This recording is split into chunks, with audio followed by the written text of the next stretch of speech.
Ce matin, c'est l'occasion de parler cybersécurité. Cybersécurité au sens large, avec un focus quand même sur la partie sensibilité des utilisateurs. Cette matinale va se dérouler en plusieurs temps. On a à peu près 1 heure et demie d'intervention qui est prévue ce matin. Donc déjà, je tiens à remercier Alès Myriapolis, Émile Robert toute l'équipe d'Alès Myriapolis qui nous accueille ce matin au Digitales, au lieu du numérique, qui est une chance pour Alès, aussi bien en termes d'équipement, en termes de formation, puisque nous on a des relations qui sont relativement proches avec Digitales, notamment avec les formations, puisqu'on a des alternants dans nos équipes et on suit de près ce qui se fait dans le numérique sur Alès Agglomération. Un grand merci à Jean-Pierre de Faria, président de Gare Entreprise, qui nous fait l'honneur d'être avec nous ce matin et qui c'est surtout de nous apporter. J'ai souhaité qu'il soit avec nous ce matin pour nous amener un regard de chefs d'entreprise et des chefs d'entreprise qui côtoient au quotidien sur vraiment leur appréhension et leur manière d'appréhender le risque numérique et les attaques en cybersécurité. Yann Richer, qui est consultant en cybersécurité, avec qui nous travaillons sur les aspects de sensibilisation au risque numérique, entre autres, qui participera à cette présentation. Et mes collègues de Vadé, qui sont venus, Julien et Aude, qui nous ont fait le plaisir de pouvoir être parmi nous ce matin, et donc qui vont nous présenter la solution Vadé qui permet de sécuriser d'une manière très très importante les boîtes aux lettres, les messageries, et de limiter au maximum le risque numérique au travers des mails. Donc ça sera la dernière partie de cette présentation où vraiment on va voir les outils techniques qui nous permettent de se préserver d'une cyberattaque. Voilà. Donc, un grand merci à vous. On va pouvoir démarrer immédiatement. On terminera bien sûr par des questions-réponses. Donc, n'hésitez pas à lever la main après si vous avez des questions.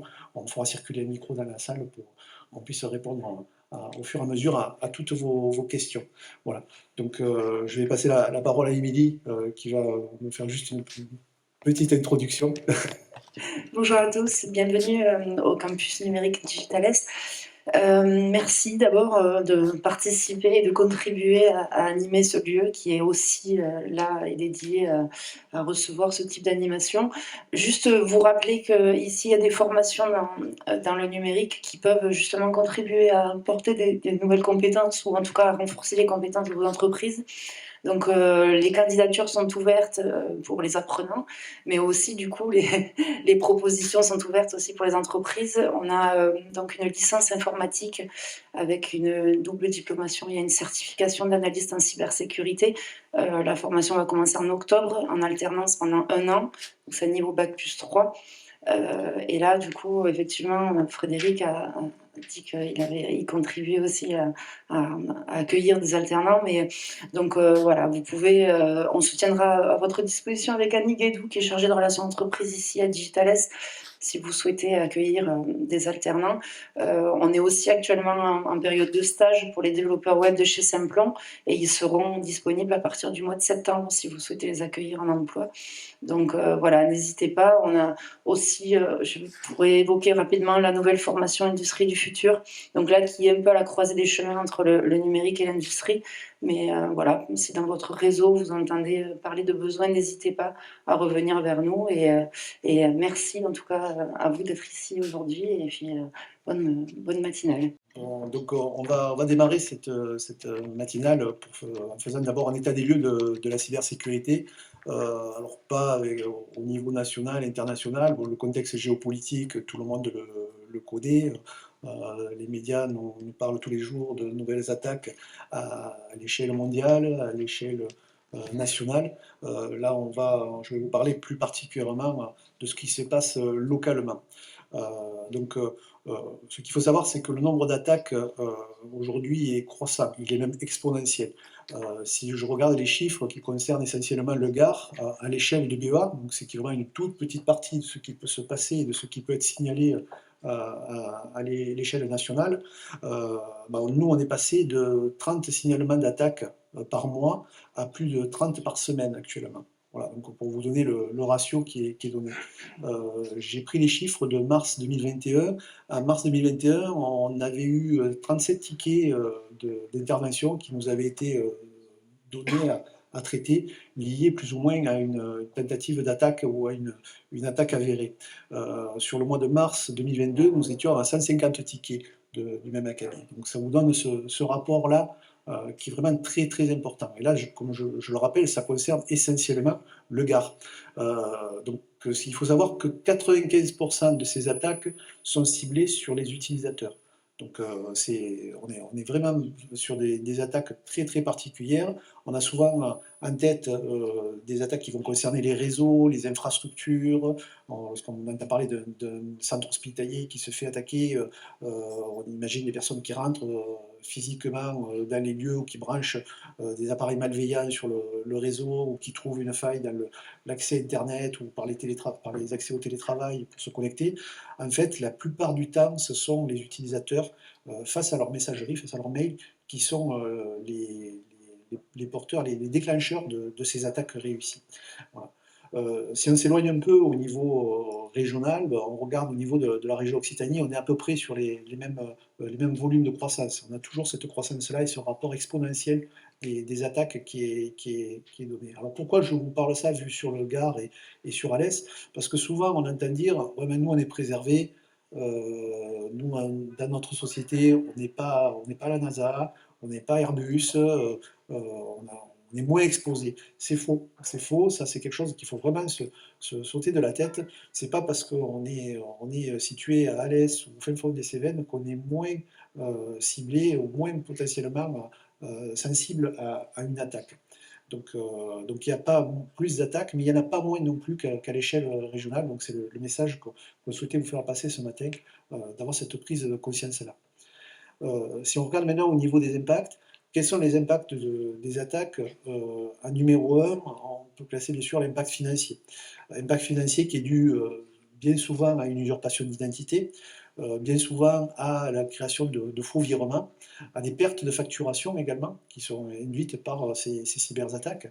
Bien sûr, vous allez avoir des pertes d'exploitation parce que le temps que vous allez remettre en service votre système d'information, vos plannings, vos commandes, etc., ben, la perte d'exploitation qui va être induite aura un impact financier. Et vous aurez également des pertes de clients qui pourraient être induites à ce niveau-là.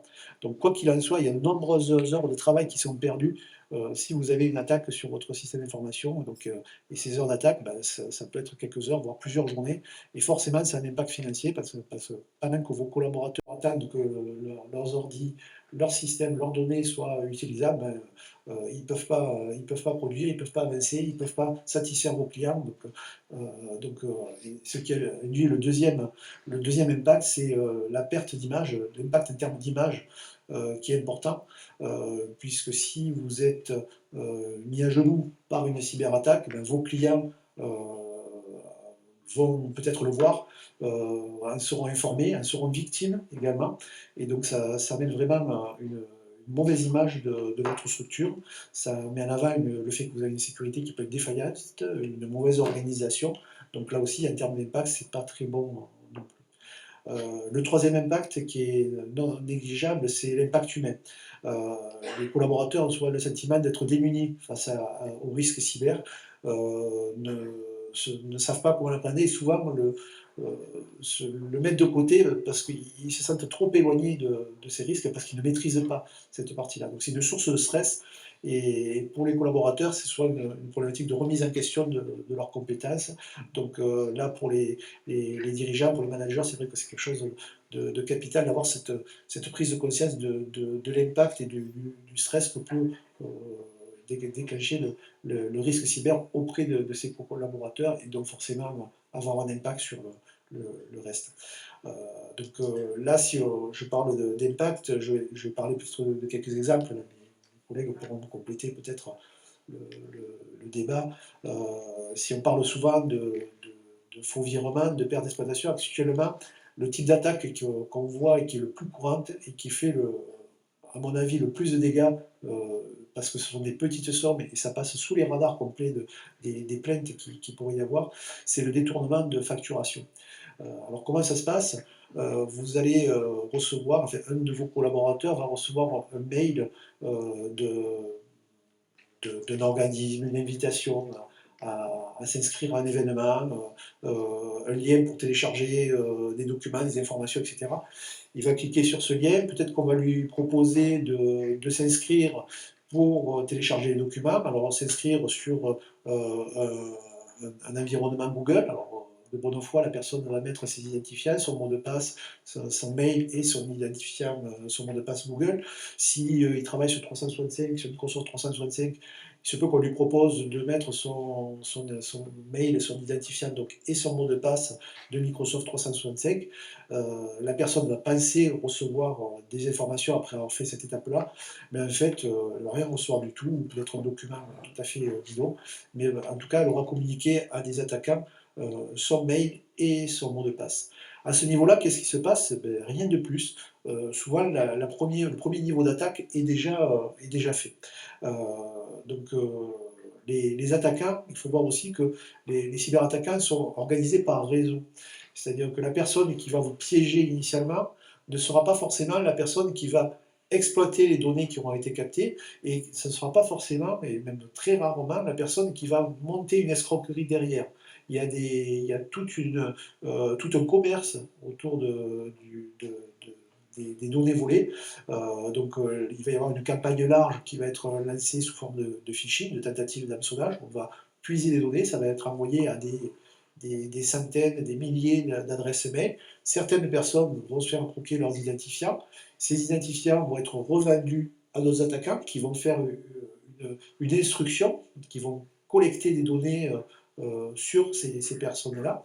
Et soit ils vont exploiter ces données directement, soit ils vont les revendre à des tiers, où là, la donnée a vraiment une valeur qui est très très importante, parce que c'est de la donnée qualifiée, et là, des attaquants vont monter une escroquerie et exploiter ces données-là. Pour revenir à notre contexte, nous avons l'utilisateur qui met son mot de passe, qui pense avoir reçu un fichier intéressant, mais au-delà de ça, ces données vont être récupérées. Quelqu'un va pouvoir, à distance, ouvrir son compte Microsoft 365 et regarder dans sa messagerie, tout bêtement, les mails qui ont été envoyés, les documents éventuellement qui sont accessibles dans son espace cloud, dans son OneDrive ou dans son Google Drive si on est dans un contexte Google. Et qu'est-ce qui se passe? Quelquefois, les attaquants vont trouver une facture qui a été émise pour un client. Ils vont reprendre cette facture, ils vont retravailler le document PDF de manière très simple, comme on pourrait faire avec n'importe quel éditeur de documents PDF. Et si le RIB est mentionné en bas de facture, ils vont modifier l'IBAN, donc le compte qui est en bas de facture. Derrière, il ne leur manque plus qu'à renvoyer ce document auprès du client final, qui a déjà reçu le mail, en précisant que c'est un rappel de facturation, ou en disant qu'il y a une modification de paiement. Maintenant, comme ça devient de plus en plus gros, la modification de paiement, c'est souvent masqué par un rappel de facturation. Votre facture arrive à échéance, vous la trouverez ci-jointe. Et donc, de bonne foi, le client, lorsqu'il va vouloir mettre au paiement la facture de son fournisseur, il va prendre son historique de mail et il va prendre généralement le dernier message reçu, la dernière facture reçue qui sera un document falsifié. Il va procéder au paiement de cette facture. Cette facture, bien sûr, l'argent va être détourné sur un autre compte, bien souvent à l'étranger. Et c'est qu'au moment où le fournisseur va relancer le paiement de sa facture que l'escroquerie va être découverte. Donc il peut se dérouler plusieurs semaines, plusieurs mois entre le moment où les données sont captées, le moment où le soit exploité et le moment où l'argent est détourné. Le problème de ce contexte-là, c'est que pour le fournisseur qui s'est fait pirater, la somme est toujours due. Pour le client, lui, il a payé de bonne foi. Donc là, on rentre dans un litige en plus entre le client et le fournisseur qui n'a rien de bon et qui aboutit souvent à la perte pure et simple déjà de la somme due et bien souvent du client qui reconnaît là un risque et de s'être fait arnaquer par un tiers à cause d'une malveillance chez un fournisseur, c'est jamais bien agréable. Donc voilà typiquement le type d'attaque auquel nous sommes confrontés, auquel on a des signalements. Et aujourd'hui, c'est, je dirais, des marqueurs les plus importants, des attaques les plus importantes, parce que ça représente des dizaines de milliers d'euros, mais chaque fois ce sont des petites sommes. On fait des petites sommes, entre guillemets, on va être sur 1500, 2000, 5000 euros qui vont être détournés sur des petits montants, mais multipliés par un grand nombre d'utilisateurs. Parce qu'il faut avoir en tête que pour des hackers, c'est beaucoup plus facile de voler de X petites sommes plutôt que d'aller voler 500 000 euros ou 1 million d'euros à une seule fois. Donc là, c'est le jackpot, mais c'est clair que c'est plus compliqué. Je ne sais pas si mes collègues ont des témoignages à apporter. Non, tout à fait. Pour compléter en fait tes propos, aujourd'hui on voit exactement ce que tu as décrit. On ne voit plus des attaquants qui vont essayer d'attaquer en frontal directement une société au travers d'une attaque sur du firewalling ou autre, parce que ça demande énormément de ressources et de temps, voire même de compétences très poussées, qui ne va pas forcément payer. Donc ce qu'ils utilisent aujourd'hui, c'est des moyens classiques, tels que l'email, pour justement aller essayer d'attaquer plutôt l'utilisateur final. Et donc c'est ce que l'on voit ici, c'est qu'aujourd'hui, en effet, c'est un constat qui est réel, plus de 9 attaques sur 10 passent par l'email. Parce qu'aujourd'hui, c'est un moyen qui est ouvert, qui est utilisé. Et les cyberattaquants vont essayer de faire deux choses. En effet, la première, c'est soit de récupérer des identifiants, comme l'expliquait Frédéric. Et c'est vrai qu'aujourd'hui, oui, aujourd'hui Microsoft, par exemple 365, qui est une messagerie qui est une des plus utilisées, est très ciblée. Donc les attaquants essayent de récupérer ces identifiants-là pour corrompre des comptes, compromettre des comptes. Et derrière, de redérouler soit de vol d'informations, donc de la donnée, qui peut en effet être utilisée à des fins X ou Y, voire même revendues, soit derrière, essayer de s'immiscer, et c'est exactement comme tu le disais, s'immiscer dans des conversations. Alors ça, c'est classiquement, en effet, c'est dans des conversations de paiement, de facture ou autre, où les attaquants arrivent à repérer une conversation de relance de facture, à s'immiscer au milieu, en récupérant en effet l'accès à la conversation précédente, et en relançant également de leur côté. Et dans le flou des conversations, nombre d'utilisateurs, malheureusement, ne voient pas ce jeu-là, et derrière, peuvent demander en effet des virements qui sont en effet de différents montants. Mais c'est vrai qu'au plus l'attaque, le montant souhaité est gros, au plus c'est long. Et c'est vrai qu'aujourd'hui, on voit des attaques assez courtes, mais on en voit aussi assez longues, sur plusieurs semaines, voire plusieurs mois, ce qu'on appelle vraiment les usurpations d'identité. C'est là qu'un jeu, en effet, un petit jeu de rôle, en fait, va se mettre en place et jusqu'à arriver à leur but. Jean-Pierre, peut-être localement, tu as des... Non, oui, simplement, c'est le constat que tu as posé, hein, Frédéric, 95% des attaques sont dues à un manque de vigilance d'un utilisateur. Et c'est ce qui nous avait interpellé il y a pratiquement 2 ans, lorsqu'on avait fait une opération avec toi, hein, au sein de ton entreprise, justement, pour aller vers les utilisateurs et les sensibiliser. Parce que la problématique, elle est là. C'est que nos collaborateurs en entreprise ne sont pas sensibilisés. Et j'ai bien aimé l'opération qu'on avait menée, effectivement, de faire des fausses attaques, hein, que tu avais menées auprès de nos entreprises, hein, avec des faux mails, etc.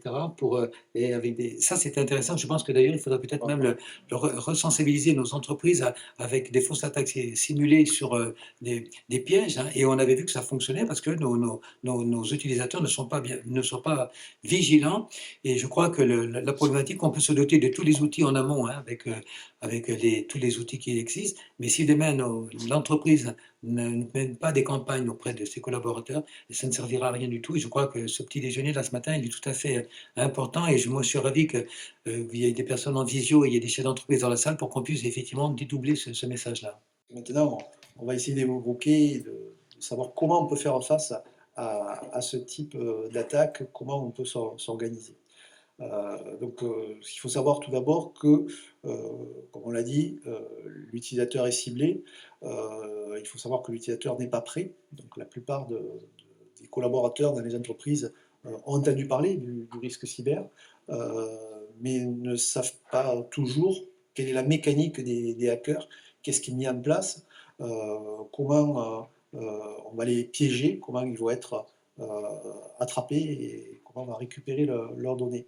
Je vais peut-être laisser la parole à Yann, peut-être que tu vas nous dire un mot sur la méthodologie. Oui. Alors en fait, sur la méthodologie, c'est très simple, hein. Les hackers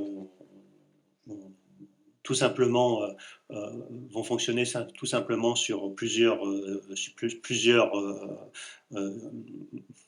critères de nos fonctionnements. Le premier, c'est sur le fait qu'on reçoit beaucoup d'informations en permanence, et donc ils vont jouer sur le fait que dans la précipitation, on ne va pas faire attention à ce qui se passe.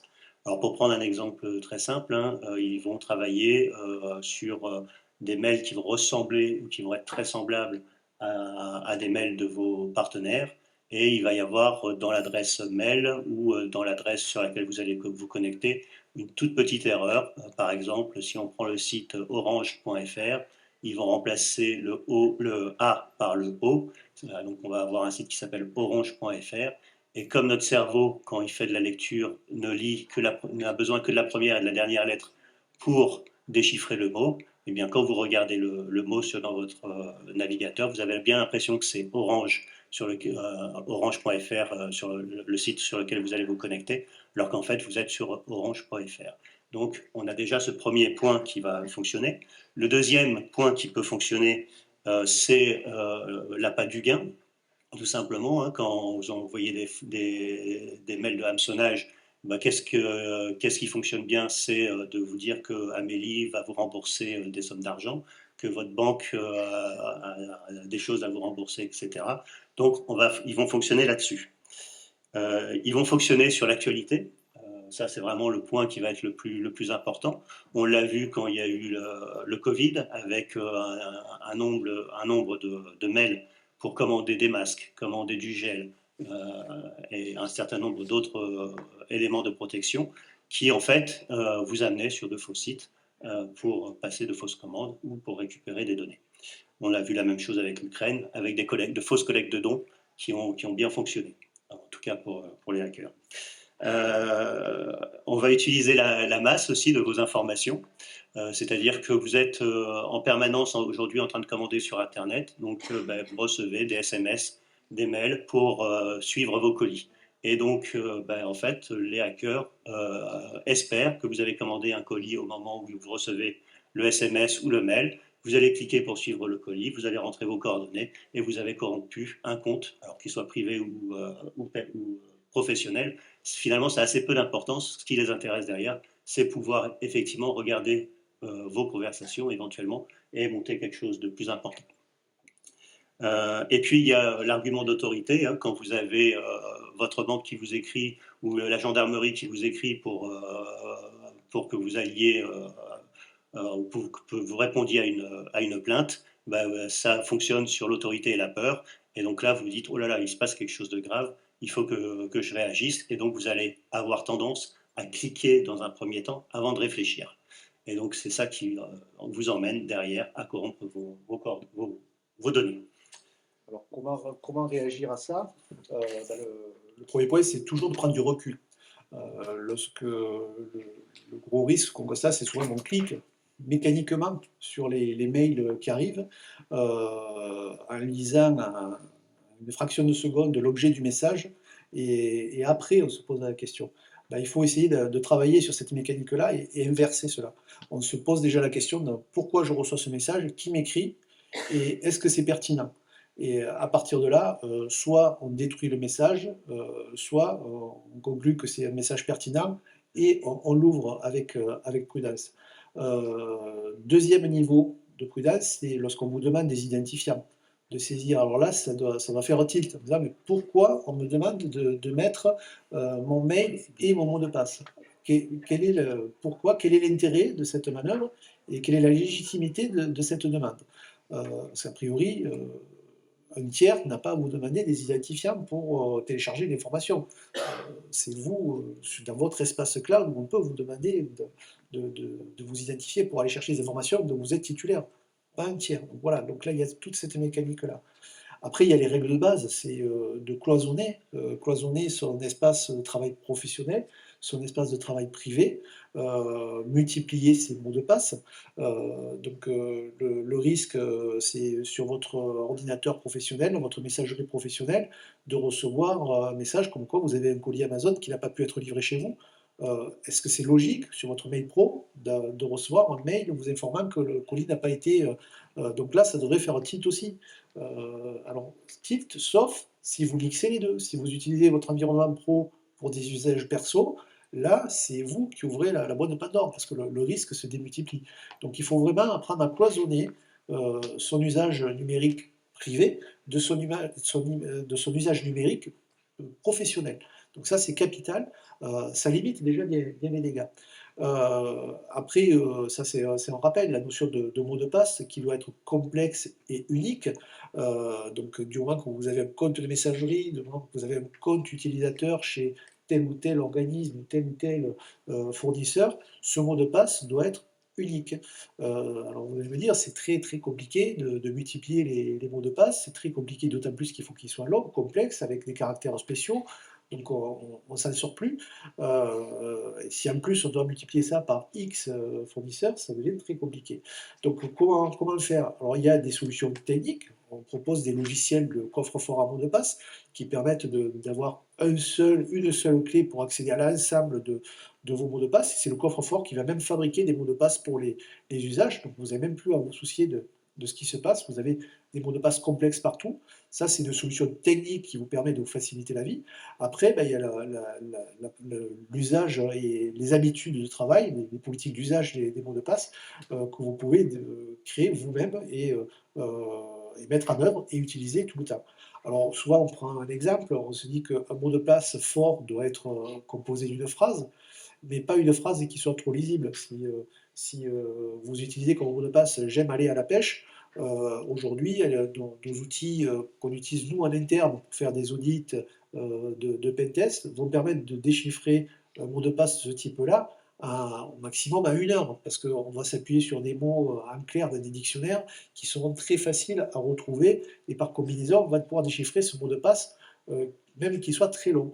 Donc il faut mélanger des majuscules, mélanger des caractères spéciaux au sein de cette phrase.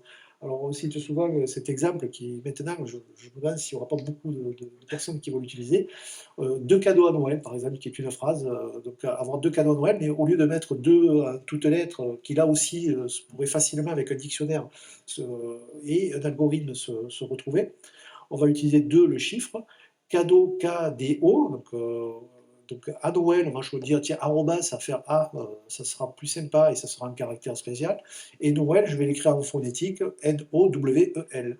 Donc là, j'ai une phrase de cadeau à Noël qui est purement phonétique, qui est basée avec des caractères spéciaux, avec des majuscules, des minuscules, et qui là deviennent très complexes pour un algorithme à retrouver. Ce mot de passe-là également, sauf si vous le communiquez à un tiers, ben, il sera donc très difficile à composer. Maintenant, comment on va le rendre unique? Tout simplement en le personnalisant en fonction du contexte. Donc votre mot de passe maître, c'est 2 cadeaux à Noël, mais si vous allez par exemple, pourquoi pas sur Facebook, vous allez dire sur Facebook, ça va être F, 2 cadeaux à Noël, et K, parce que Facebook, ça se termine par K. Si je vais sur mon Gmail, Gmail, ça va être G, 2 cadeaux à Noël, N. Un exemple voilà, simple pour pouvoir multiplier les mots de passe tout en ayant un mot de passe complexe. Donc vous vous souvenez d'un et le reste, vous trouvez le contexte d'utilisation et qui soit toujours le même, quel que soit le site internet ou le service auquel vous allez vous connecter. Voilà. Si on met tous deux, il faut en mettre 3. Alors voilà, si vous mettez 2 cadeaux à Noël, c'est tout le monde, vous pouvez changer, on peut mettre effectivement 3 cadeaux, comme le dit Jean-Pierre, ça marche aussi. Voilà, donc c'est très important de travailler là-dessus. Après, là, on a mis en avant dans cette première partie le fait que l'utilisateur est désarmé et ne se sent pas concerné par ces attaques numériques. Donc nous, ce qu'on propose comme service, et Jean-Pierre l'a cité, ce sont des campagnes de sensibilisation qui sont basées sur des audits des utilisateurs. On appelle ça une campagne de phishing. Donc on va concevoir un faux mail, donc un faux mail frauduleux en fait, donc qui va proposer, donc qui va être conçu avec la société, avec le client, donc avec la direction informatique, avec le dirigeant de la société, pour que le contexte puisse convenir à tous les utilisateurs, puisse interpeller tous les utilisateurs. Donc, si on est dans un contexte d'un cabinet d'expertise comptable, on n'aura pas le même contenu du message que si on est dans une institution ou d'autres organismes. Donc le message est personnalisé et va s'appuyer sur tous les mécanismes que citait Yann, la curiosité, la panne, le fait d'avoir gagné quelque chose, le fait d'avoir une information un peu sensible qui a priori concernerait que la direction, mais que par hasard on trouve ça dans son mail. Donc voilà, donc il y a de l'intérêt pour l'utilisateur à aller chercher cette information. Donc on va lui proposer de mettre son identifiant et son mot de passe, Microsoft 365, Google ou Dropbox ou notre environnement, de façon à capter ces identifiants. Alors bien sûr, nous, le but, c'est pas de collecter ces identifiants et de compromettre les comptes, puisque l'attaque est totalement désarmée, il n'y a pas de charge active dans notre attaque, mais elle va servir à mesurer les réactions des utilisateurs. Alors qu'est-ce qu'on va mesurer? On va mesurer d'abord l'ouverture des messages. Ensuite, on va mesurer le clic sur le lien frauduleux. Et enfin, on va mesurer la compromission des données qui est allée noter ces identifiants et ces mots de passe. Avec ces informations-là, on aura une vision large des réactions des utilisateurs sur la réception d'un mail frauduleux. Alors souvent, on nous dit, oui, mais je l'avais vu, que c'était un mail frauduleux, mais j'ai voulu voir jusqu'où ils allaient, c'est pour ça que j'ai cliqué. Mais je savais que c'était faux. Donc là, déjà, c'est un mauvais signal. Ce qu'on dit aux utilisateurs, ne faites jamais ça. Si vous identifiez un message comme étant frauduleux, vous l'effacez purement et simplement. Le fait de l'ouvrir, de cliquer dessus, vous envoyez des indications au hacker. Et qu'est-ce qu'il va faire? Il ne va pas exploiter bien sûr vos données, il ne les a pas. Mais par contre, il va vous classer dans un fichier utilisateur sensible, utilisateur réceptif à une attaque. Et il va revendre votre mail à quelqu'un d'autre en disant voilà, là j'ai identifié des utilisateurs qui sont potentiellement sensibles à une attaque. Et plus tard, vous allez être déjà beaucoup plus ciblé et vous recevrez potentiellement une attaque qui sera beaucoup plus structurée, où vous serez un peu moins attentif que d'habitude et là vous allez vous faire piéger. Donc si vous détectez un message potentiellement frauduleux, ne cliquez jamais dessus, même par curiosité, en disant je vais mettre n'importe quoi comme mot de passe, c'est juste pour voir où ils vont dans leur démarche, parce que là, vous prenez un risque quand même d'être encore plus ciblé et un jour où vous serez moins réceptif, vous risquez de vous faire piéger. Pour revenir sur notre attaque, une fois qu'on a cette vision d'ensemble, qui a cliqué sur les mails, qui a ouvert le message, qui a cliqué sur le mail et qui a compromis ses données, on a une vision large. On va rédiger un rapport. Ce rapport va permettre à la DSI, donc à la direction informatique, aux dirigeants de la TPE, de la PME, de savoir comment réagissent ces utilisateurs. Qu'est-ce qu'on constate globalement? Qu'on arrive à peu près à 15% de personnes piégées. Donc, ce qui est quand même très très conséquent. Au niveau de la compromission même des mots de passe, on est au-delà des 5%. Donc 5% des utilisateurs vont jusqu'à compromettre les données. Ça, c'est le constat sur des attaques de ce type-là au sens large. Ça veut dire que les hackers ont forcément, lorsqu'ils font cette attaque de phishing, ils ont du répondant, ils ont des personnes qui se font piéger. Donc le risque est avéré et il faut en avoir conscience. Alors on ne s'arrête pas au constat dans notre démarche. Lorsqu'on a remis ce rapport et qu'on a expliqué le contenu, on va adosser des ateliers de sensibilisation. Donc tous les utilisateurs vont suivre un atelier qui va durer 1h30, 2 heures à peu près, qui va démonter les mécanismes de cette attaque particulièrement, en disant voilà, vous avez reçu ce mail, vous auriez pu voir que ce mail était frauduleux, parce que bien sûr je ne l'ai pas expliqué, on va glisser des fautes à l'intérieur, on va modifier les logos originaux, on va avoir des tournures de phrases approximatives, parce que certes, les mails de phishing sont de moins en moins de fautes. Au départ, on l'a tous connu, on a eu des choses assez impressionnantes en termes de syntaxe et en termes de logo. Là, aujourd'hui, on peut avoir des messages qui sont 100% réalistes. Et même nous, dans nos attaques, on pourrait faire des messages qui sont complètement conformes à ce que vous pourriez recevoir. Donc, on pourrait piéger 100% des utilisateurs. C'est pour ça qu'on parcelle des erreurs au sein de ce message, de façon à ce qu'il y ait cette possibilité à l'utilisateur, cette ouverture, ah oui, tiens, ça c'est pas normal. Il y a cet élément-là qui est anormal. Voilà, donc de façon à bien voir ça. Donc on va former les utilisateurs, démonter cette campagne, attirer leur attention sur tous les points, et surtout leur expliquer ce qu'on vient un peu de vous dire, en disant voilà, vous êtes acteur dans la sécurité de votre entreprise, vous risquez de vous faire piéger, et voilà comment ça se passe. Lorsque vous cliquez, il y a quelqu'un qui va récupérer votre clic et revendre votre adresse mail à un tiers. Lorsque vous allez compromettre votre mot de passe avec votre identifiant, vous allez donner un accès à votre messagerie, donner un accès à votre espace cloud. Peut-être, si vous utilisez le même mot de passe, donner des accès à vos comptes Amazon, à vos réseaux sociaux, etc. Et donc ça, c'est quand même très grave en termes d'usurpation d'identité. Et derrière, ça va être réexploité par des tiers, parce que c'est soit exploité immédiatement, soit revendu et exploité plus tard. Il peut y avoir une compromission qui est exploitée peut-être 6 mois, 1 an après. on ne maîtrise plus après ce délai-là. Voilà, donc on explique ça, et ce qu'on constate, c'est que dès qu'on refait une campagne derrière la sensibilisation, ben là, les chiffres parlent d'eux-mêmes. On arrive à une stabilisation complète et une vigilance des utilisateurs qui est accrue. Et on n'a quasiment plus, ça serait vous mentir, dire qu'on a 100% de réussite, parce qu'il y a toujours le facteur humain qui rentre en ligne de compte, mais on arrive vraiment à tomber grandement ce risque du point de vue utilisateur. Voilà. Donc, au-delà de ça, c'est pour ça qu'il y a l'aspect technique. Les solutions techniques existent pour éradiquer complètement cet aspect risque. On va en parler avec mes collègues de Vaid dans les minutes qui suivent. Mais voilà, c'est vraiment important de régler cette partie-là, de sensibiliser les utilisateurs et de faire le point sur le risque numérique auprès des utilisateurs, parce que les risques ne viennent pas forcément de vos réseaux, de vos firewalls, comme disait Julien, de vos bornes Wi-Fi. Certes, ce sont des éléments à ne pas négliger en termes de sécurité informatique, mais l'aspect humain aujourd'hui est le facteur le plus sensible. Voilà. Pour rappeler, pour finir ce que tu disais, sur le facteur humain, effectivement, autant sur la partie technique, on a des instruments pour vérifier qu'il y a eu des attaques ou des failles, que sur le facteur humain, on le sait parfois que bien plus tard. Et avec le Covid et avec le télétravail, souvent, on va dire que l'une des failles, c'est le télétravail.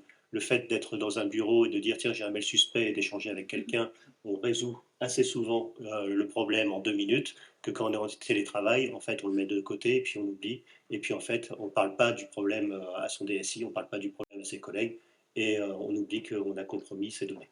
Donc ça peut être aussi un élément de vigilance à rappeler. Et puis le dernier point, c'est sur les campagnes qui sont menées, elles sont à chaque fois personnalisées, et plus elles sont super personnalisées, c'est-à-dire plus on utilise d'informations au sein de l'entreprise, plus le taux de réussite est important, parce que justement on utilise cette figure d'autorité. Donc si on utilise un mail compromis par exemple déjà, et pour inviter des gens à aller se reconnecter, on peut aller récupérer encore plus d'informations. Donc le premier mail peut parfois être la porte ouverte au reste. Tout à fait. Un point important, je vois qu'il y a beaucoup de chefs d'entreprise, de responsables de sociétés, il y en a pas mal aussi qui sont connectés. Pour les TPE, ce qu'on constate encore, ce sont des sociétés qui n'ont pas de nom de domaine attribué à leur mail. Ils ont une messagerie qui s'appuie sur Google, sur Hotmail. Donc ma société @gmail.com aujourd'hui, c'est très risqué, c'est quelque chose qu'il faut bannir, parce que n'importe qui peut transformer ma société en ma petite société et se faire passer pour vous en ayant le même mail Gmail. Donc l'usurpation d'identité sur une société qui n'a pas de nom de domaine déposé, ça facilite encore plus les attaques pour les attaquants. Donc là aussi, c'est à proscrire. Aujourd'hui, un nom de domaine, ça ne coûte pas grand-chose, mais c'est important que vous ayez une identité numérique pour vos entreprises qui soit portée. Et là, ça va quand même limiter un peu plus le risque d'usurpation de compte et d'identité. Voilà donc ce que je voulais rajouter là-dessus. Avant d'aborder les questions-réponses, je vais passer la parole à Aude et à Julien pour nous parler d'une solution technique que BEA propose, valide et utilise avec grand plaisir en interne, parce que déjà j'apporte un témoignage avant de vous laisser la parole. Aujourd'hui, c'est la solution de filtrage, de sécurisation des boîtes mail et des comptes au sens large, que ce soit Microsoft 365 ou que ce soit la messagerie traditionnelle, qui est la plus efficace et qui nous aide nous au quotidien. Donc je vous laisse la parole pour nous parler de qui est Vaid et quelles sont les réponses que vous apportez à ces problématiques de mail et de tentatives de phishing. Tout à fait, merci Frédéric. Juste avant donc, de vous présenter Vaid, pour compléter en effet vos propos donc, de Frédéric et de Yann, aujourd'hui les cyberattaquants vont vraiment surfer en effet sur l'actualité. Donc ça c'est vraiment un constat qu'on l'a fait, on l'a vu, comme le disait Yann pendant la pandémie du Covid, énormément de fraudes, justement au masque, au gel, aux aides aux entreprises ont été faites. Un deuxième moyen aussi où il faut être très vigilant, c'est les réseaux, donc les réseaux sociaux. Aujourd'hui, principalement les réseaux professionnels peuvent être utilisés justement par les cyberattaquants pour obtenir de l'information. Un changement de poste, voilà, une promotion, un déplacement, un événement, toute actualité qui pourrait les aider dans conduire une attaque vraiment personnalisée. Parce qu'aujourd'hui, ce que l'on voyait jusqu'à présent, donc dans les dernières années, ben, c'était des attaques un petit peu en masse, où tout le monde recevait un petit peu le même contenu. Aujourd'hui, ce que l'on voit, ce sont vraiment des attaques contextualisées, donc qui sont vraiment adaptées et ciblées à l'entreprise. Et le dernier moyen aussi, et c'est Frédéric en a très bien parlé, c'est sur toute la partie compromission et tout ce qui est fuite de données. Donc aujourd'hui, il y a vraiment une vigilance à avoir sur ben, ces aspects en effet de mots de passe ou autre, puisque aujourd'hui, si vous utilisez par exemple sur allez, Facebook un mot de passe ALES30 et que ce mot de passe-là est compromis, donc il y a une fuite de données au niveau Facebook, les attaquants vont l'utiliser, vont essayer de le rentrer sur plein de sites, et si vous êtes ciblé au niveau professionnel, vont essayer de l'utiliser sur votre messagerie professionnelle. Donc c'est pour ça qu'en effet, il faut mieux utiliser des mots de passe différents, avec en effet un peu certaine complexité, pour éviter également comme l'a indiqué Frédéric, bah, d'être craqué ou craqué en quelques minutes, enfin en quelques heures, on va dire. Donc ça, c'est vraiment un point là. Donc c'est pour ça qu'on va on va le voir à présent sur nos solutions technologiques, hein, donc comment on va pouvoir vous protéger justement avec l'expertise donc de BEA dans l'intégration et dans ben, le run au quotidien sur les types d'attaques que l'on voit aujourd'hui, qui sont, ben, on en a aussi également parlé, de l'usurpation d'identité. Hein. Donc là, c'est vraiment plus communément appelé de l'arnaque au RIB, de l'arnaque au président, de l'arnaque à l'avocat, etc. Après, on va retrouver tout ce qui est donc du phishing. Donc là, on est sur de l'usurpation de marque. Donc là, ce sera des faux mails PayPal, BNP, Microsoft, dans le but derrière bah, de récupérer des identifiants. Comme on le disait également Frédéric en exemple, c'est vraiment un cas classique. On reçoit un email de La Poste, de DHL ou autre, ou même d'Amazon, de livraison dans le colis sur son mail professionnel et de rentrer ses identifiants pour délivrer le colis. Mais les identifiants qu'on va vous demander, qui va être demandé à l'utilisateur, ça va être des identifiants Microsoft. Et là, c'est vrai que si dans la précipitation, la personne ne regarde pas, c'est là que le compte est récupéré. Le troisième aspect qui fait aujourd'hui beaucoup de dégâts, ça va être vraiment tout ce qui est malware et ransomware. Donc là aussi, on va le voir hein, par nos produits technologiques, on a une protection sur ce niveau-là. Et puis il reste, on va dire, ce que l'on reçoit le plus, mais qui est le moins dangereux pour l'entreprise, mais qui peut être, entre guillemets, dangereux ou abuser la confiance d'utilisateur. Ça va être tout ce qui est scam, Yann en a parlé, hein, tout ce qui est arnaque. On retrouve aujourd'hui beaucoup d'arnaques des convocations, des fausses convocations à la gendarmerie. Ça se fait beaucoup. Et puis tout ce qui est spam, on va dire, pour tout ce qui est arnaque ou on va dire publicité intempestive, voilà, que l'on peut rencontrer. Donc en fait, Veil va répondre à ces problématiques, sachant que c'est vraiment une solution de cybersécurité qui est spécialisée dans la détection et la réponse aux menaces email. Donc pourquoi basé sur l'IA? Le chiffre principal en fait, c'est qu'on va protéger plus d'1 milliard de messageries. Ce chiffre, il est monstrueux, ça nous place au 2e rang derrière Google, et il est vraiment important pour nous parce que grâce à lui, on va vraiment pouvoir améliorer au quotidien notre filtre et donc répondre de mieux en mieux aux menaces et aux menaces qui sont sophistiquées et de plus en plus ciblées. Donc ça, c'est vraiment un chiffre très important. Veil, nous sommes français, donc c'est bien de le signaler, il n'y a pas tant de sociétés qui le sont dans ce domaine. On est basé à Lille, toute notre propriété intellectuelle est 100% Veil, donc on a développé à jour plus de 18 brevets technologiques. On est présent également dans plusieurs pays au monde, hein, enfin, avec des bureaux surtout techniques aux États-Unis, Canada et Japon. Le support, ce qui est un aspect aussi important, est en français et en anglais, en 24/7. Et ça nous permet de pouvoir répondre à tout type de clients, hein, que ce soit des petites entreprises comme des grandes entreprises. On est essentiellement présent sur 2 gros secteurs, donc tout ce qui est les FAI, les fournisseurs d'accès Internet. Donc en France, on est présent chez tous, mais pas qu'en France, donc aux États-Unis également, au Japon également avec Docomo, et c'est grâce à ce secteur qu'on a vraiment accès à beaucoup d'informations. Et c'est ça qui va, comme je l'ai dit au préalable, faire que derrière, notre IA va vraiment être pertinent. parce une IA sans données, ça ne sert pas à grand-chose, hein, c'est une coquille vide.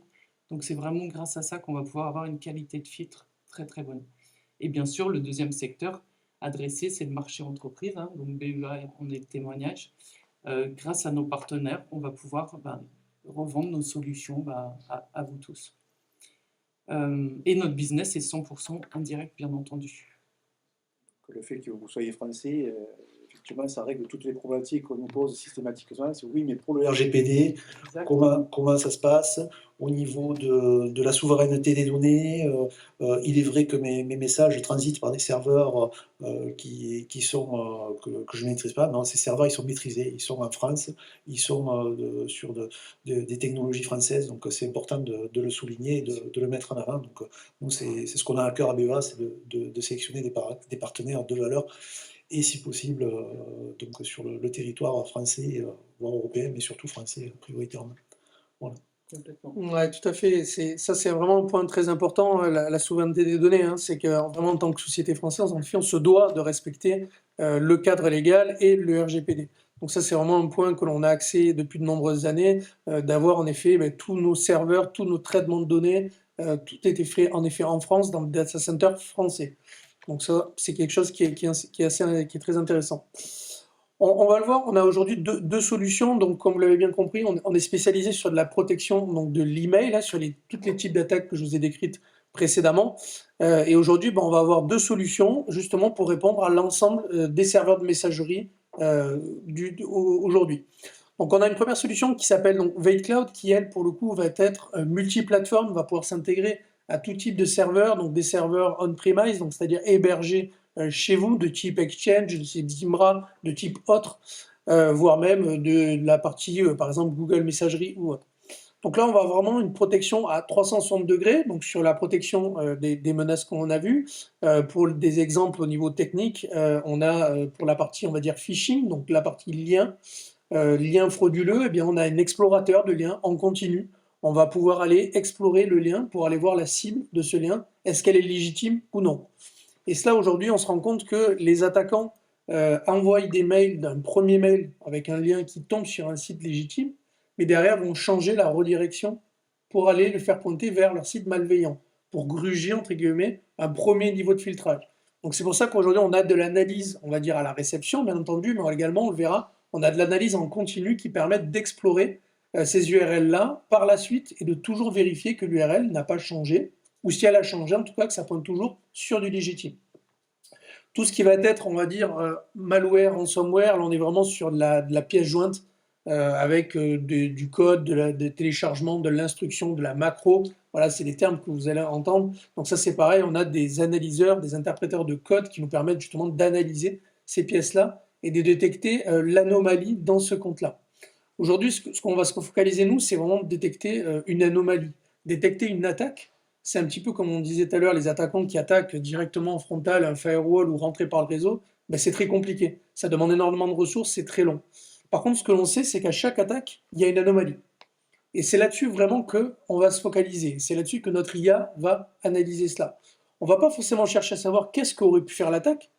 C'est pas très grave. Par contre, on va vraiment faire qu'on va la bloquer dès le début, sans connaître justement son but. Et c'est ce qui va nous permettre de faire ce qu'on appelle du blocage en mode 0D, c'est-à-dire de bloquer des attaques qui n'ont jamais été connues dès la première occurrence. La haute disponibilité, on en a parlé, hein, au niveau de nos data centers. Donc en France, voilà, tout est au niveau européen, au niveau RGPD et autres, tout est redondé, avec bien entendu du 24/7. On a également des mécanismes de sécurisation, hein, pour faire de la rétention de mails. Si aujourd'hui notre solution détecte que votre serveur de messagerie pour le coup est en panne, pour X raisons, on va garder l'ensemble des mails entrants pendant X temps pour pouvoir après derrière vous les redélivrer directement.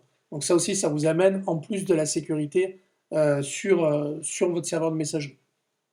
Et puis le temps a évolué, les serveurs de messagerie ont évolué et aujourd'hui on le voit, Microsoft 365 prend une part de marché de plus en plus grosse. Voilà, par sa simplicité, par sa technologie et autres. Et c'est pour ça qu'on a sorti justement dans un deuxième temps cette solution-là, donc Veil for M365, qui est toujours basée sur le même filtre. Donc ce qui est important à retenir, c'est quelle que soit nos solutions, la qualité de détection et d'analyse est la même, ce sont le même moteur. Ce qui va changer, ben, c'est l'intégration avec les serveurs de messagerie, de l'architecture. Et donc, on a une solution qui est vraiment dédiée à l'environnement Microsoft, où là, on est vraiment dans l'environnement Microsoft, on n'est plus en amont. Donc, on est totalement voilà, complémentaire à Microsoft, qui va nous amener ben, différentes possibilités grâce à ce qu'on appelle une intégration en API, dont ben, par exemple de la remédiation. La remédiation, c'est quoi? Ça va être de pouvoir changer le statut d'email post-réception. Et ça, je reprends l'exemple que je vous ai dit tout à l'heure. Aujourd'hui, un email va arriver à l'instant T en mode légitime. Il va pointer vers, par exemple, une bonne URL, vers le site d'Amazon ou autre. Et puis derrière, au bout d'une heure, un jour, voire même, les hackers vont changer la redirection. Et ça, c'est quelque chose qu'on va savoir détecter par de la constante surveillance. Et on va pouvoir dire, l'email qui est arrivé à 14 heures était légitime, mais à 17 heures ne l'est plus. Et dans ces cas-là, on va le basculer du statut légitime à un statut phishing, à un statut malware, à un statut autre, spam. Et dans ces cas-là, on va pouvoir aller le récupérer dans la boîte mail de l'utilisateur pour le supprimer, pour le mettre en courrier indésirable ou autre. Voilà, donc cet aspect remédiation est vraiment important et aujourd'hui très utilisé puisque les menaces ne sont plus statiques, elles connues, elles sont dynamiques, elles sont polymorphes et les cyberattaquants jouent de plus en plus d'astuces, on va dire, pour pouvoir gruger ces méthodes-là. Et un point, en effet, qui est important, et Frédéric l'a très bien illustré, hein, il faut qu'en complément de toutes ces solutions technologiques, travailler les utilisateurs par les prestations donc, de BEA sur de la sensibilisation, sur du coaching, ça c'est vraiment important, c'est un petit peu boucler la boucle.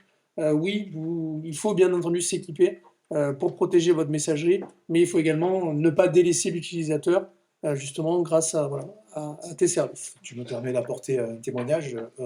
Comme je le disais, on réalise des campagnes de phishing. Certains de nos clients disposent de VEID en termes de protection. Donc, certains clients auxquels on a réalisé une campagne de phishing sont équipés de VEID. On est obligé de faire un réglage d'un VEID pour justement que notre campagne passe. C'est-à-dire que le filtre est là. Et on est obligé, nous, en amont, donc, puisque le but, c'est pas de tester la solution technique. La solution technique, on sait qu'elle marche, le VEID fonctionne, il n'y a pas de souci là-dessus. On va tester les utilisateurs. Donc, en amont, on va apporter un réglage en disant, voilà, nous allons procéder à une tentative à partir de telle adresse de messagerie. Donc, une fois que c'est signalé dans l'espace VEID du client, on va pouvoir procéder à notre audit, mais sinon, ça ne fonctionne pas du tout. C'est quand même une solution qui est plus qu'efficace en termes d'usage. Merci. Très bien, merci. Tu as fini Oui. la présentation. Donc, écoutez, merci pour cette partie-là. On va peut-être passer à un échange complété par des questions-réponses, aussi bien avec nos participants un webinaire à distance que nos participants dans cette salle. Est-ce qu'il y a des premières questions qui vont être posées? Est-ce que peut-être un micro, je ne sais pas si on a récupéré le micro. Arthur, je peux en poser une. Tu peux en poser une. Voilà, tu as le micro qui est là. Quelle est la complémentarité, la différence entre la solution VAD et puis les antivirus que nous avons aujourd'hui, puisque c'est un nouvel outil en fait qui vient compléter l'offre de sécurité de nos mails? Absolument, oui. En effet, on est vraiment totalement complémentaires et au contraire, c'est nécessaire d'avoir différentes couches de protection. Nous, on va vraiment se focaliser sur, on va dire, le premier rideau, en fait, vraiment la partie entrée, la partie email, où là, bien entendu, on va sécuriser sur l'ensemble des menaces, mais il ne faut pas négliger en fait d'autres types d'attaques, de type justement de dépôt de fichiers sur clé USB ou de compromission ou de vol de poste de travail et autres. Donc il est nécessaire aussi d'avoir des solutions complémentaires de type aujourd'hui EDR, XDR, voilà, ça c'est les termes aujourd'hui de protection de endpoint, de serveurs et autres. Et justement à ce sujet, on a une complémentarité totale et technique là-dessus. Aujourd'hui, on travaille beaucoup sur ce qu'on appelle un petit peu de la corrélation de données. Donc l'idée est de récupérer les données issues de notre détection au niveau de l'email, des données issues de la détection de postes de travail, de serveurs, de devices, de mobiles ou autres, et de pouvoir corréler ces données-là. C'est-à-dire que si, par exemple, on arrive, nous, à détecter une attaque avec une pièce jointe qui est arrivée par email, on va savoir que c'est été envoyé à telle personne. Cette personne-là, mais également le poste antivirus va également retrouver cette pièce jointe-là. Et comme on sait que c'est exactement la même, hein, puisque les données sont centralisées, on va pouvoir déclencher des actions-réponses ensemble. C'est-à-dire que moi, j'ai été victime d'une attaque par le mail, je vais pouvoir déclencher une action d'automatisation, de sécurisation, de désinfection du poste, voire même des actions un peu plus drastiques, désactivation du compte ou complètement isoler le poste de travail. Donc oui, c'est bien entendu, il faut avoir une protection 360 sur la partie mail, comme je vous l'ai dit, mais 360 au sens large, sur tous les aspects qu'il peut y avoir. Frédéric l'a également dit, il ne faut pas négliger tout ce qui est protection du hardware, du physique, hein, du Wi-Fi, de vos serveurs, même de vos accès. C'est des choses bêtes, mais c'est très important. Donc sur ce point de vue-là, de la même manière qu'on procède à des campagnes de phishing, mais pour vérifier la sécurité de vos infrastructures, de l'accès à vos postes, de la validité de vos mots de passe, nous procédons également à des audits dits intrusifs, qu'on appelle des pentests dans notre jargon, où on va procéder en utilisant les mêmes méthodes que les hackers, à tenter de perturber, de rentrer, de récupérer des informations ou de devenir tout simplement administrateur de votre système d'information. Donc là, aujourd'hui, c'est le type de prestation que BEVA propose également à ses clients pour aller plus loin dans cette démarche et vraiment de savoir si aussi bien votre serveur local est sécurisé, les comptes de vos utilisateurs et leurs mots de passe sont sécurisés, mais aussi est-ce que votre site web est sécure. Donc voilà, on va avoir différentes solutions d'audit et de pentest qui vont être possibles et proposées à nos clients pour aller au-delà de cette démarche et voir la sécurité globale de votre système d'information. Ghislain, tu as une question? Donc j'entends bien ce que vous avez évoqué, l'intérêt d'un antivirus. Alors moi, du coup, j'aurais plusieurs questions. Déjà, pourquoi vous êtes très focalisé sur Office 365, très bien. Il y a quand même d'autres solutions qui existent, notamment Zimbra, Bluemind. Voilà, donc du coup, ok, vous semblez vous axer sur Office 365. Surtout ma question là, c'est, vous avez parlé d'antivirus. Ok, pourquoi Outbreak, vous semblez le laisser un peu de côté? Pourquoi? Puisque c'était un bon moyen de stopper déjà certaines pièces jointes malicieuses très connues, on va dire. Ça, c'était mon interrogation, j'ai envie de dire. Et ma deuxième interrogation, c'est par rapport à l'intégration à des EDR ou XDR, dont vous venez de parler. Qu'est-ce que vous proposez, en fait? Est-ce que vous avez des exports MISP ou des choses comme ça qui sont proposées? Alors, aujourd'hui, en effet, alors, c'est pas qu'on va se focaliser ou mettre une priorité sur 365. Hein. Aujourd'hui, on voit que nous, la part de marché augmente significativement sur 365. Donc, on a la solution VeilCloud qu'on a vu aujourd'hui qui est multiplateforme. Donc là, pour le coup, on va sécuriser l'ensemble des serveurs messagerie que vous avez dit, du Zimbra, du Bluemind ou autre. Là-dessus, il y a même du 365, hein, puisque avant d'avoir la solution là, celle-ci pouvait y arriver. Le fait d'avoir développé une architecture en API sur 365, en gros, va nous amener une intégration plus poussée avec ce serveur de messagerie-là. Voilà. Donc c'est pour ça qu'on a développé cet aspect-là. Aujourd'hui, on le voit chez nous, hein, c'est les projets, en tout cas de nos clients, on est à peu près sur 60% sur du Microsoft 365 versus 40%, mais c'était 50-50 il y a un an ou deux. Et on le voit, ça augmente un petit peu. Mais bien entendu, il ne faut absolument pas délaisser les serveurs de messagerie, alors je vais dire traditionnels ou on-premise, puisqu'il y en a encore beaucoup, voire même des solutions de messagerie en mode cloud, de type Gmail ou Zimbra ou autre, qui peuvent l'être. La deuxième partie, pour tout ce qui est analyse en effet de pièces jointes ou autre, alors là on pourra en rediscuter ensemble un peu plus, mais on va pas, on ne va rien négliger en fait de notre côté. On va, comme je disais, on va vraiment faire une analyse de ces pièces jointes-là en temps réel pour pouvoir derrière affecter un statut, détecter une anomalie. Donc on va détecter un mauvais formatage, du code d'obfuscation ou autre, ce qui va nous permettre de bloquer cette pièce jointe-là dès la première occurrence, comme je disais, sans savoir ce qu'elle va faire derrière. Et derrière, ce qui va être lié justement, c'est à votre dernière question sur la partie intégration, donc avec un écosystème. Donc aujourd'hui, on fait partie, si certains en entendent parler, de ce qu'on appelle l'Open XDR Platform. Donc l'Open DX Platform, c'est exactement ce cas-là. Aujourd'hui, l'idée, c'est d'unifier technologiquement et commercialement X acteurs français, voire européens, sur chacun sa spécialité. Donc en l'occurrence, chez nous, sur la partie messagerie, mais on va retrouver un expert dans l'EDR, un expert dans la partie mobile, etc. Et tout va être corrélé, c'est l'exemple que je vous disais, dans une plateforme qu'on appelle un SIEM. Un SIEM, aujourd'hui, ça va être un endroit où tout le monde va déverser ses logs. Donc tout le monde va déverser ses journaux en disant « moi j'ai vu ça, j'ai fait ça, etc. » Et le fait d'avoir une vue centrale sur une infrastructure globale, donc d'avoir une vision sur la messagerie, d'avoir une vision sur les périphériques, etc., eh bien, on a en effet de l'intégration, de l'export. Alors, c'est pas en MIST, ça va être de l'export en API de nos journaux. Et ça, c'est pareil, on pourra en discuter plus techniquement ensemble. Mais l'idée, en effet, c'est de pouvoir dire à un endroit centralisé tout ce que l'on a fait. Et chaque acteur va faire exactement la même chose, le fait d'avoir une vision centralisée. Et ça, c'est vraiment une stratégie aujourd'hui d'intégration avec différents acteurs pour gérer ce qu'on appelle de l'action de l'attaque-réponse, en fait. Voilà. J'ai vu ça à tel endroit, comme je disais, hop, ça va envoyer l'antivirus, tiens, lance une scan, lance une désinfection, et également sur la partie messagerie. Une autre question? J'en ai une. Tout de suite après. Bonjour. Juste une question par rapport aux mails, puisque on a le télétravail à la maison, on a les mails qu'on peut lire aussi sur les téléphones portables, et puis après on a les mails qu'on peut lire au bureau.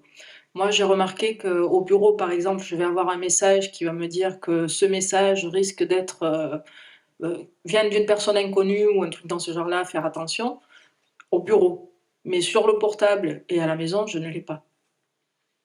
Alors, ça va être vraiment lié à votre partie messagerie, en fait, directement. En effet, aujourd'hui, il y a des serveurs de messagerie, en effet, qui vont vous envoyer ou vous marquer, en fait, tout type de mail, mail venant de l'externe, attention, venant de l'externe, etc.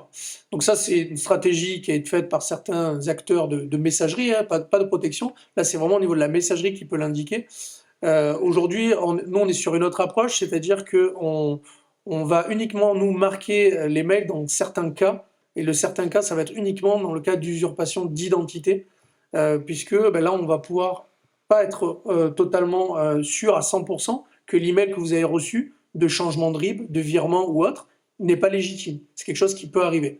Par contre, pour tout le reste du panier, donc tous les autres types de menaces, là, pour le coup, on est sûr de notre réponse, sûr du filtre. Donc, dans ces cas-là, on ne va pas marquer cet email-là. Donc l'idée, c'est de vraiment que les bandeaux comme ça aient à utiliser que dans certains cas pour que l'utilisateur, quand il le voit, fait vraiment attention. Quand, comme vous l'avez dit, toute la journée, on reçoit des mails avec des bandeaux, à la fin, on regarde, on ne voit plus rien. Après, pour l'aspect vraiment, pourquoi je l'ai au bureau et pourquoi je ne l'ai plus à la maison ou autre, alors ça, pour le coup, il faudra regarder plus de côté de votre serveur de messagerie, puisque au niveau de la protection, dont la note, on n'interviendra pas là-dessus, mais normalement, il n'y a pas de raison. En tout cas, nos solutions de protection sont vraiment au niveau du serveur de messagerie, quel qu'il soit. Donc après, au niveau de votre client de messagerie, que ce soit votre téléphone portable, votre PC portable, qu'il soit à la maison ou autre, ça ne changera rien sur la protection. Vous aurez vraiment une protection à la réception de l'email. Donc sur l'aspect technique, effectivement, là, il n'y a pas de problématique. Quel que soit le support, comme c'est analysé à partir du serveur, les messages sont filtrés et nettoyés lorsqu'ils arrivent dans votre boîte aux lettres, que ce soit sur le smartphone ou sur votre poste pro ou personnel. Mais il est vrai que sans protection ou d'une manière générale, comme on l'a dit durant la présentation, l'usage sur un ordinateur personnel ou sur son smartphone est beaucoup plus risqué que sur son ordinateur pro, parce qu'on est déjà beaucoup plus concentré sur la validité des messages, et je crois que le pire aujourd'hui, c'est le portable, où entre deux, on va être là, on va balayer les messages du pouce, et puis on va ouvrir, vérifier, et là, on va effectivement envoyer des signaux aux attaquants, et ne pas être très très vigilant. Donc là, il faut effectivement redoubler de prudence sur les usages des smartphones, sur l'usage des postes perso. Quoi qu'il en soit, si en amont on met une solution technique, elle va intervenir sur toute la boîte aux lettres. Donc voilà, on ouvre le parapluie. Donc il faut bien être vigilant et aussi éventuellement associer une solution technique comme Veid pour sécuriser votre messagerie professionnelle. C'est pour ça que c'est important d'avoir voilà, la complémentarité entre BEA qui va amener son expertise justement sur votre problématique au niveau du serveur de messagerie et nous qui allons amener notre expertise sur la protection. Et c'est vraiment la complémentarité des deux qui vont vraiment vous permettre d'avoir aujourd'hui une messagerie simple et sécurisée. Et oui, Alors, c'est une solution alternative. Donc, voilà. c'est exactement ça, c'est une solution alternative, par contre qui n'est pas du tout sur la même philosophie. Aujourd'hui, du Mail in Black va être vraiment très ciblé et axé sur, on va dire, plus un anti-spam, en fait, vraiment protégé. Pourquoi? Parce qu'en fait, ça va bloquer. La philosophie, c'est je bloque tous les mails et je les débloque à la demande de l'utilisateur. Donc c'est une philosophie qui a fait son succès par rapport à la partie spam. Là, pour le coup, on ne reçoit que ce que l'on demande à recevoir. Maintenant, alors après, ça, chacun après, a fait son expérience là-dessus. Aujourd'hui, ça va engranger énormément aussi de blocage de mails légitimes. Donc en fait, on va se retrouver avec des mails perdus dans des quarantaines parce qu'aujourd'hui, les utilisateurs ne vont pas aller la consulter, ne vont pas aller le voir, etc.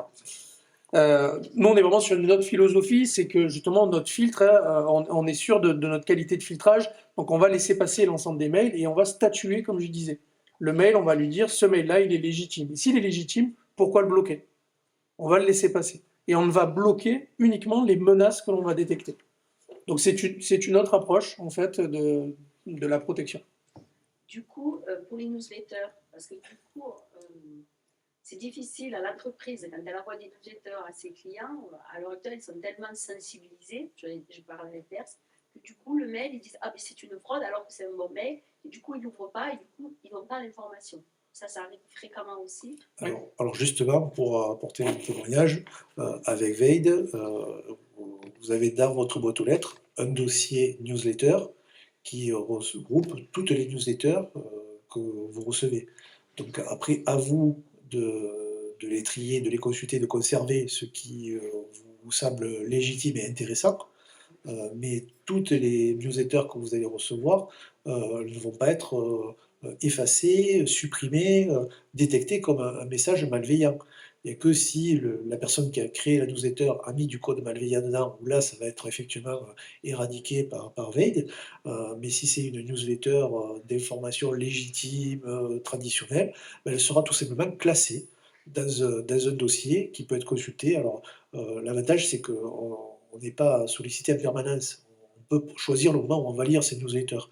Donc ça, c'est le gros avantage de cette solution. Et je vois tous les utilisateurs chez qui on a mis en place Veid, les premiers jours, ils nous disent « Vous êtes sûr que ça marche? Parce que je ne reçois plus de mails. » C'est le premier réflexe, parce que dans la boîte de réception, il reste que du mail légitime, pertinent, tout le reste est classé. Donc, soit dans les newsletters, soit dans les mails concernant des achats, de la facturation, etc. Donc, il y a toute une arborescence qui se met en place.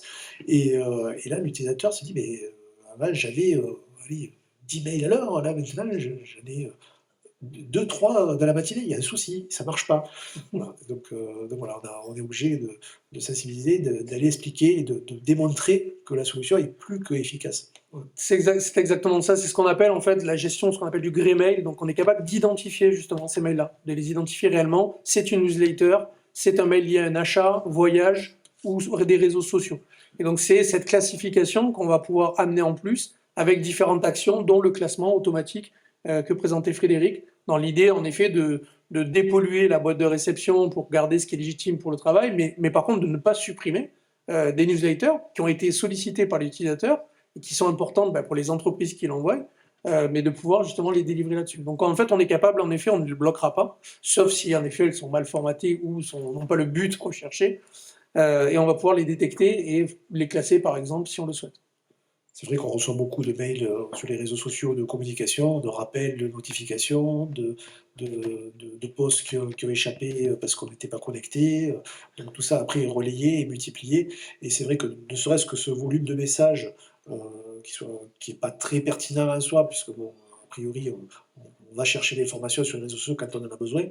On n'a pas besoin d'être rappelé à l'ordre sur ce point-là. Ben, ça c'est filtré, c'est rangé dans un dossier spécial qu'on peut contrôler si on le souhaite de temps en temps, mais ce n'est pas aussi pertinent que les mails de ses clients, les informations de ses fournisseurs, voilà, qui, eux doivent être mis en évidence dans la boîte de réception.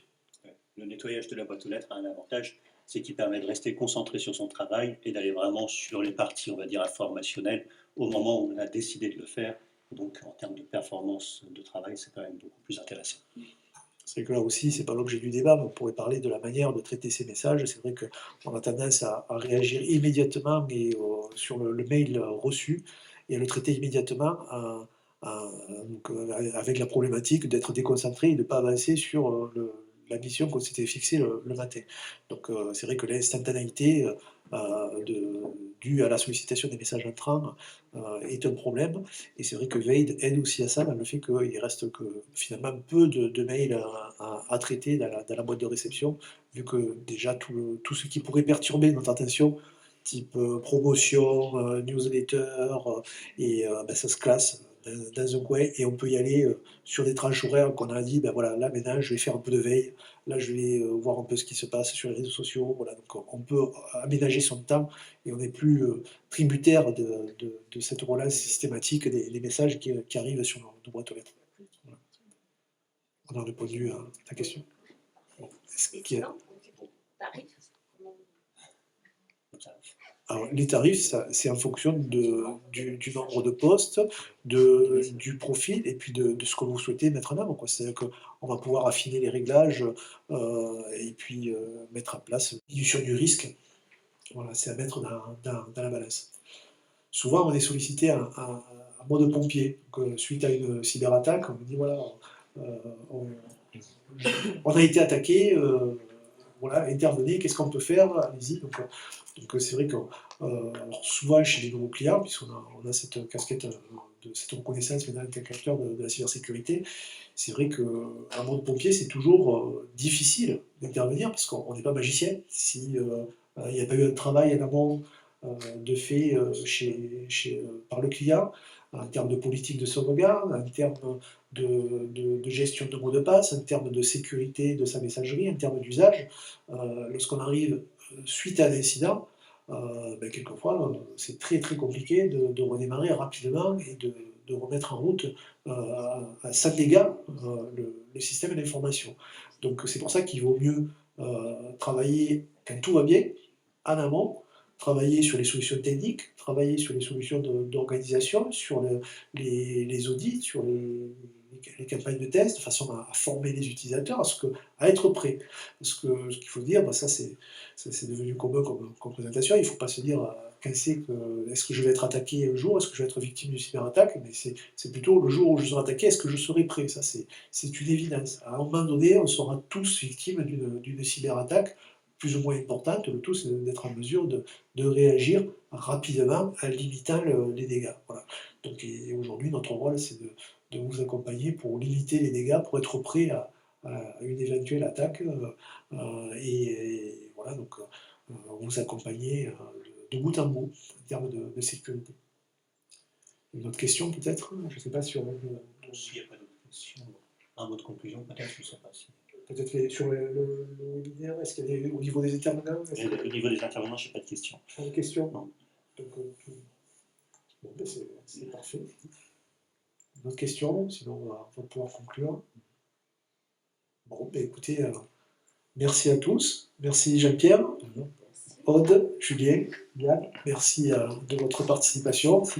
Émilie, oui, tu es au fond, je ne l'ai pas vu. Merci pour l'accueil que vous nous avez réservé ce matin. Donc, voilà, donc, je vais peut-être dire si, on pourrait peut-être dire que la question que tu as posée, qui était le maillon faible, donc était bien identifié grâce à votre intervention. Ça, c'était déjà une bonne chose. Tout à fait.